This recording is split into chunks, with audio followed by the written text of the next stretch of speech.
በአዲስ አበባ በጥበቃ ስራ ላይ የነበሩ ሁለት ደረሶች በአሰቃቂ ሁኔታ መገደላቸው ከፍተኛ ቁጣን ቀሰቀሰ።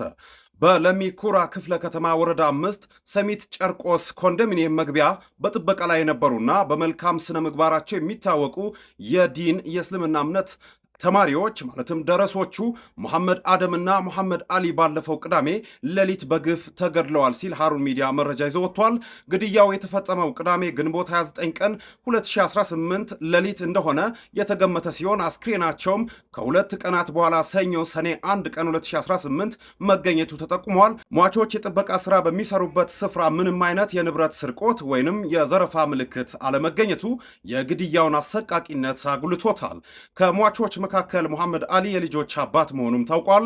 የሟቾች የቀብር ስነ ስርዓትም ትላንት ማክሰኞ በኮልፌ ሙስሊሞች መቃብር የተፈጸመ ሲሆን የለሚ ኩራ ክፍለ ከተማ መጅሊስ ከጸጥታ አካላት ጋርም እየሰራ መሆኑን ገልጾ ዝርዝር መግለጫ እስኪሰጥ ድረስ ማህበረሰቡም በትዕግስት እንዲጠብቅ አሳስቧል።